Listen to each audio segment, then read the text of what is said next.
or whether the media stays on a particular story. I worked for a station that had a news director. We were a rock and roll radio station. Why we were covering anything these days, we wouldn't have had a news department. Then we had a news department whose news director was a graduate from the Columbia School of Journalism, one of the most distinguished journalism schools in the world.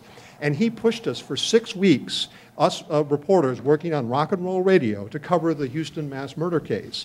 And I remember I came up with a lead that the lead killer was somebody who may have been in the closet. He may have had a gay lover. The guy came and talked to me because I was an openly gay reporter, gave us this tape, and I wondered, and I had to talk with my friend Randy, do we run this? Because we had no collaborating evidence that this was actually true, and the man was dead, and the guy didn't really want to make a public statement. We decided to run it. This ABC radio station put itself behind this particular story back in 1973. It can happen from any place, but there has to be the commitment to journalism. As unplanned pregnancy, but we pathologize HIV infection.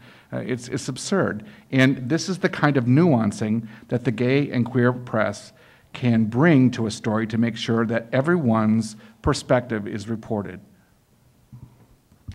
I've got a question for today's speakers. Judy Shepard, Matthew's mother, took the high moral ground regarding punishment, no capital punishment for his killers. What do you think, if anything, was the impact of that? I know that was the dramatic pivot of the Matthew Shepard story on NBC, the agonizing that the Shepards went through as to whether or not they should seek the death penalty for Matthew's killers. Any sense of that, since those two are still lively issues? You know, remember the letter that his father read at the sentencing. If people want to remember that story, look up that letter, because it's a beautiful statement about forgiveness and reconciliation. And I think it was important for we who collectively who had experienced violence to say state-sanctioned murder, which is capital punishment, is not an antidote to anti-gay violence. And that was a strong and persuasive statement, not just in the mainstream culture, but I think even within our own gay community. It was healing.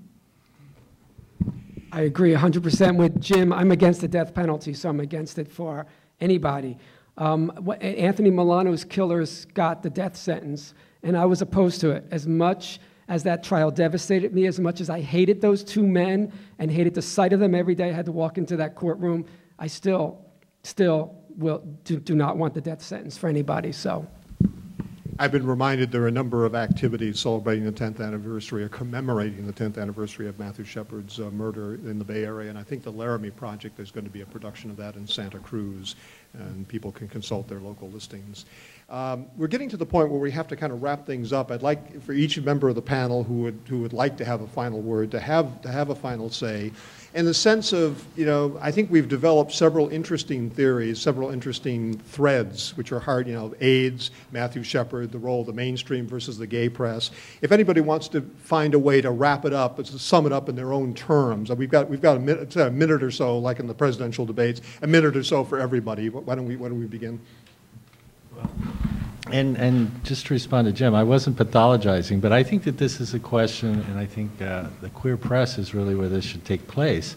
Mm-hmm. We need to ask ourselves why people are getting infected, and start, you know, one of the more interesting things that have come out that you see no coverage about, nobody wants to really talk about, is the community's response to having, say, in San Francisco, 1 out of 4 gay men be HIV positive, is choosing to only have unprotected sex with other people who are HIV positive. You can call it serosorting, seropositioning, but this is not something that came down from the CDC or was a developed program by research scientists. This was a spontaneous reaction of the community, much like the condom code. But if we're not having these kinds of discussions amongst ourselves and figuring out strategies, especially for people who are just starting to become sexually active as gay men, we're not going to be able to do something about these rates of new infections that we have in the community. So I do think it's important that we do talk about HIV and AIDS in the community, but we do it in a much more sophisticated fashion. And we really try to understand what people are thinking about, and not to pathologize, but to really understand that sex is such an important part of people's lives. But you know, virtually from the day I've come out, I've had AIDS in my community. I mean, this has been a defining moment for my whole experience. And, you know, we have to be able to have this be part of our community in a way that is healthy, and not have it be such a negative force, because we were looking at rates in this, from here on out, at least in San Francisco, we're looking at about 25% rates of HIV amongst gay men. The rates of new infections mean that this will be a permanent state, which I don't find acceptable. I think Jeff has a perfect example of the need for the gay press, because the BAR has covered the serosorting. Yeah. When you don't see it in the Chronicle, you don't see it anywhere else, and we've done several stories, including a big front page story on it, because it's important to our readers to know that that is out there, and that's a strategy that people have decided to do without the blessings of the health department, or as Jeff said, the CDC, or any of the AIDS organizations. Those people, they don't even want to talk to us about it, but we went and talked to people who are doing it and wanting to talk about it as something that they've decided to do. Anyone else who'd like to have a final word? I want to appeal to the journalists in the room to keep your coverage broad, keep it honest, tell the stories of real-life people, pay attention to the dynamics of class, race, and gender, and their intersection around issues regarding homosexuality and gay, lesbian, bisexual, transgender people. And remember, too, that gay people are also religious people. I say this because sometimes the debates get framed as the gays versus the religious, and gay people, I can attest to my many years as a minister in the gay community, are profoundly spiritual. And the more we can break down, and journalism is the mechanism to do this, I think, break down the stereotypes, the more liberation will happen. Yeah, I'd just like to say one of the things I'm most proud about the gay press for is that we've kind of filled in the gaps, stories that the straight press hasn't covered. Like Jim mentioned, this particular homicide case that I worked on, that was, I call those cases kind of orphan cases, like nobody really cares about them. And so I remember sitting in court, you know, I was eventually called to testify in the case because the individual who committed the crime confessed to me in jail. And it's those kind of cases that we kind of take up that nobody else is paying attention to. I know that particular case, the district attorney wasn't too happy when we mentioned that, that they plea bargained the case out. But I was very happy that we were able to do it and bring people the news that you couldn't get anyplace else. That's where I look most for the stories that I like to cover. I like to go after the stories that nobody else is. I don't like to follow the Chronicle or the stations. I'd like to cover these stories that people can't get anyplace else. And also to kind of amplify something that Tony had mentioned about going after these AIDS agencies. I think they're looked upon as kind of a sacred cow by a lot of the mainstream press, the San Francisco AIDS Foundation and others. And that's something I'm most proud of what the bar has done, is that way back from when Mike Salinas was editor and continuing with Cynthia Leard, we haven't hesitated to go after these AIDS agencies when we think they're out of line, when they think they're not doing enough in particular areas. And another sacred cow we haven't hesitated in going after is the problem of substance abuse in the gay community. I mean, I really believe that the single biggest enemy of the gay community are gay people.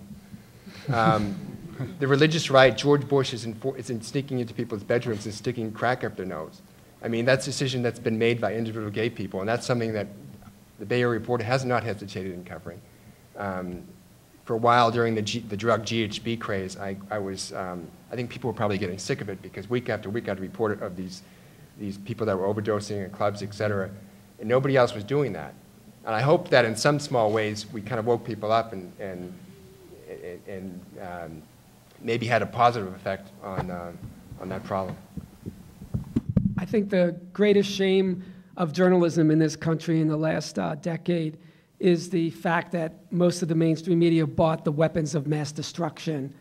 And the mainstream media has still not ever admitted that the peace movement was right when we said immediately after weapons of mass destruction was first uttered by that idiot in the White House, we said, no, this is ridiculous.